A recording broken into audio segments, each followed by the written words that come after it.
Malcolm Gladwell said you need 10,000 hours of practice at something to become a master. But how do you practice FBA?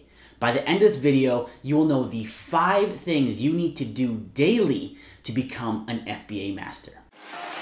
It's a revolution.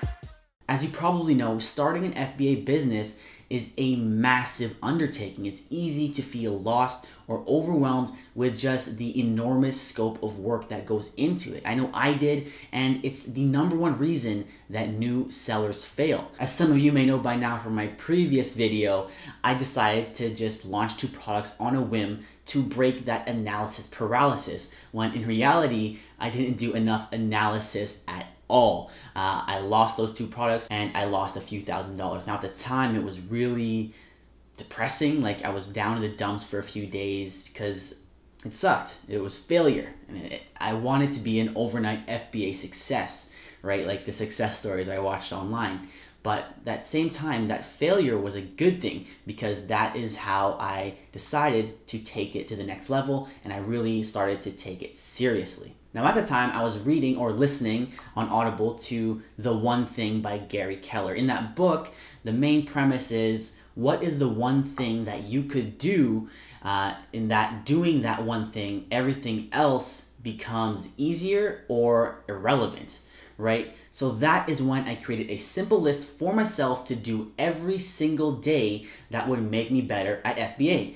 That's like the one thing was product research, and the focus was putting in my 10,000 hours. Like I said in the beginning, I wanted to become a master, right? I'm not there yet. I'm still working towards those 10,000 hours, but here's that list that I put together. All right, so I decided to take this one downstairs to the studio to get these actionable steps for the list. So #1 is prospecting, 2 hours every day of prospecting. Now again, this is actually straight from my personal list. So if you want to change the hours and the times to fit your own schedule, feel free to do that. But for me, I do this for 2 hours every single day. Now prospecting, Nick did a full video on this, so if you want to check it out, it's on the TV right there.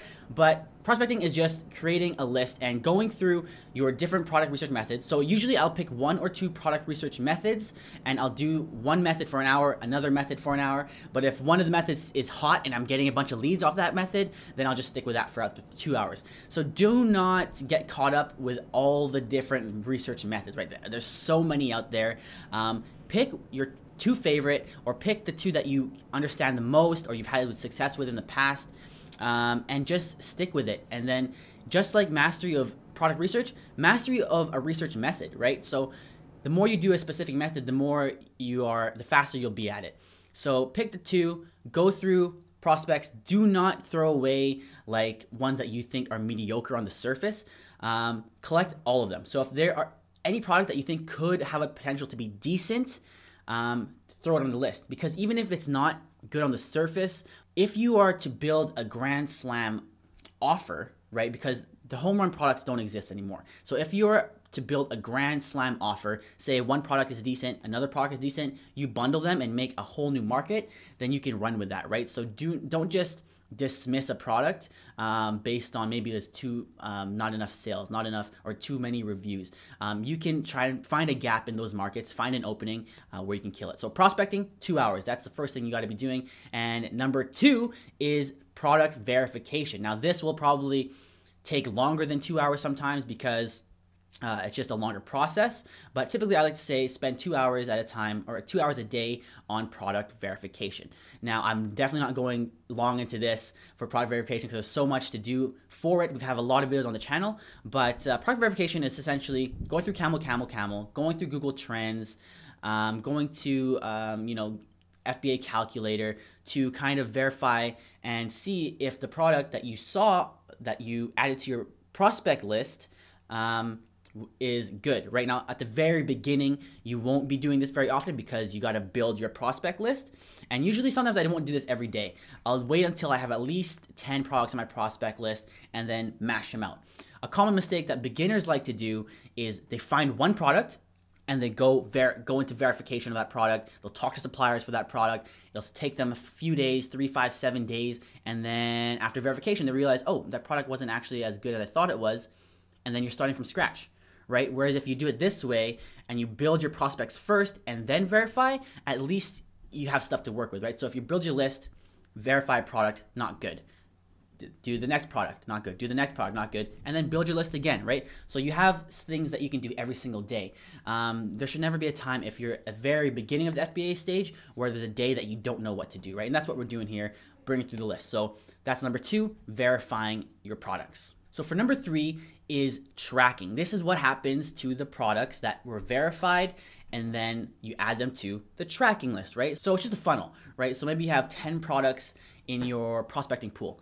You verify, narrow it down to 5. And then now from these 5 that have been verified that you think actually do have real potential, you can then throw them into your tracking list. Now your I-99 track is part of the verification process. Now, I know some of you don't know what I-99 tracking is. I have seen a lot of comments on the channel about that, so let's get into that really quickly. All right, I'm gonna keep this description very short because we have a lot of videos on I-99 track on the channel already. So this is for people that don't know what it is. All you want to do is add your item to the cart. Now this is the way to get accurate Amazon data, is add it to the cart and you go +10 999 update, and it'll say the seller only has 181 of these available. So you know that they have that much exactly in stock. So the idea of I-99 track is to do this every single day at the same time, right? So right now you can see it is currently 3 a.m. as I'm doing this video. And so if I was to do this, after I was to be actually tracking this, I would be doing it every single day at 3 a.m. to get an accurate sales number. So if tomorrow I come back and it says there's 171 available, then I know he got 10 sales that day, right? And then I would put it in an Excel sheet and I would track him for 7 to 14 days to get the best, most accurate sales data. So that's I-99 tracking really quickly for you guys. So for number 4, this is one where a lot of beginners get scared. They get cold feet and they freeze up. So do not avoid this. You really want to nail this one down, and that is contacting suppliers. If you do not have an Amazon product yet, you need to contact suppliers every single day. Now, the reason I say that is that contacting suppliers is the way you get quotes, right? So getting your quotes is going to give you a more accurate FBA calculator results. What you're going to get the shipping, the weight, and all the dimensions and everything. That's a big part of your product verification, right? Now, the reason people get scared about this process is because you're talking to real businesses that deal with a lot of other sellers, and you're asking them to manufacture stuff for you, right? So it gets real. It goes from just looking at stuff on the internet to really talking to real manufacturers and suppliers in China, right? So that's why people kind of get scared. But once you get into it, you realize that it's not something to fear. These suppliers, they want your business as much as you want them. And in fact, you're the one that holds the cards, right? You're the one with the power. You're the one that can throw them ultimatums, get lower pricing, because at the end of the day, you are the one paying them money. You are business to them, right? So contact at least 10 suppliers for each product that you have. If I know some products don't have 10 suppliers, but if that product has, contact as many suppliers as you can, essentially. And it's not that hard because it's just a template, right? So once you write out one manufacturer template, you just got to replace the names and then send them out to everybody. This shouldn't take more than 2 hours a day, just because it's not like you're getting instant responses, right? So get your list, verification list, go send out your messages to the suppliers, come back the next day, see what your responses are, right? And then narrow them down. So by the time you're done tracking them, if you decide, hey, this is a good product I want to look into, you already have your suppliers ready to go. So do not fear this step. Honestly, take this seriously. You should be talking to suppliers if you don't have your products yet, because at the very least, it's practice, right? And finally, the final thing you got to be doing every day, you're doing it right now. That is soaking up information. So you should always be in the learning phase. I'm definitely in the learning phase, still soaking up so much every moment that I'm in this business. I know Nick is still in the learning phase. He's a 7-figure seller, and every single day he's still online. He's on forums, he's on Reddit, he's on Facebook, he's on YouTube. He's making sure he's always up to date with what's going on in the FBA world. And even without keeping up with the changes, there's still so much to learn just about the whole process. The little tricks that increase your sales, those little, those little tweaks that can just double your income, double your money, right? With the smallest details. So always be in that learning phase, and there's so many ways to do that, whether it's YouTube, which you're doing right now, or if it's, paid content, courses, like coaching calls, other free stuff. There's forums, right? Amazon seller forums, Reddit, Facebook groups. That is such a huge part of the process that it just can't be ignored. And another part of soaking up information is what I just mentioned with groups is networking, right? Because you can only learn so much with prepackaged things like courses, like blog posts, like YouTube videos. There's sometimes when there's just super specific things that go wrong or that come up in your FBA business where you need someone that's been there, done that to help you and walk you through that process. So networking is really key. You want to talk to people that are at the same stage as you so you can kind of progress together and shoot ideas back and forth and see what you guys are doing, right? You want to have people who are ahead of you so that obviously they have the experience where you can turn to them when you need specific questions answered. And then once you are a higher level seller or you have more experience as a seller, you want to network with people who are more less advanced than you, right? Because the number one way to learn is to teach, right? So that's why I'm enjoying this, doing these videos for you guys, because sometimes it forces me to reach out of my comfort zone. It forces me to look up extra little things, especially when you guys are sending me messages, right? When Nick gets busy, you guys are sending me messages. Teaching and helping is a huge part of the learning process. So always be networking. Don't be afraid, again, to go out there, ask questions, especially when you're new. People are not going to laugh at you. They're not going to make you feel stupid.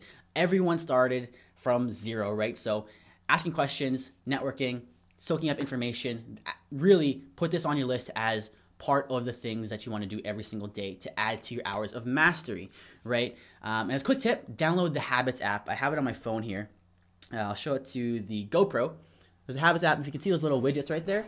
So I have EME work, I have workout, and I have read. So if I, oh god damn it, Nick's calling me. Pardon the interruption. Nick always wants to get on these videos even when it's not his. Okay, so if you see, you just click off that little thing and it tracks your habits. And then you can go into the Habits app and check out your stuff. And then it'll show you your habit trend, because they say you need 60 days of consistency to build a strong habit. So Habits app is really good for, building these hours to get towards mastery. So that is that. I'm going to head back up to the office with you guys, and we're going to talk about why this is actually important. So that was the daily list. Remember, that was a daily list of things you should do every single day. So forget about feeling lost. Don't have to feel overwhelmed anymore. It's not like when I was staring blankly at the Amazon screen, not knowing what to do, right? Doing stupid things, designing logos. Focus on these things because this is what matters, right? And if you notice, all the 5 things were for product research, right? Besides number 5, which networking, that's more general. But basically, all of this was focused towards product research. Because like Gary Keller said in the book, what's the one thing you can do, right? The one thing that will make everything else easier or not important. And for me, what I think for a beginner, the one thing is product research. Because like I said earlier, we all know that the key for a successful seller is product selection. 100%, the most important thing that you can do is select the right product, right? So focus on product research as a new beginner. Once you have a product, however, the list will change. Okay, so my daily list is not this all the time now, especially when I'm managing 6 products.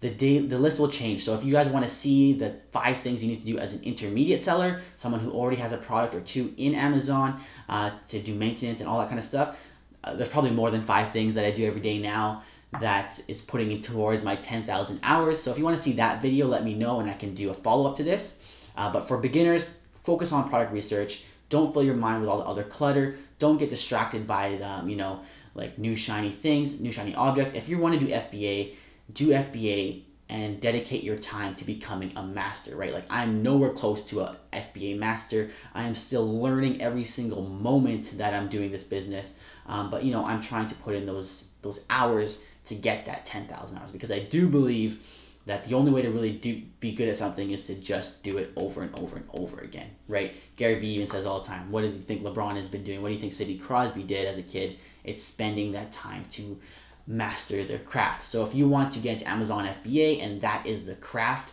that you want to take, that is the vehicle that you want to take to, whatever your goal is, financial freedom, just an extra few dollars of income every single month, whatever it may be, you want to spend time to make sure you're building that vehicle correct, right? So it doesn't break down when you're halfway down the line like it did for me. So hopefully you guys did enjoy this video. If you want to soak up information, like I said in part number 5, We do have a free mini course. We do have a product research cheat sheet, which is probably more applicable to this video, so the links will be in the description for that. I hope to see you guys in the next one, and don't forget to check out Nick's live streams every Tuesday and Thursday. You can ask him any question you want. But for now, I'm out, so I'll see you guys later.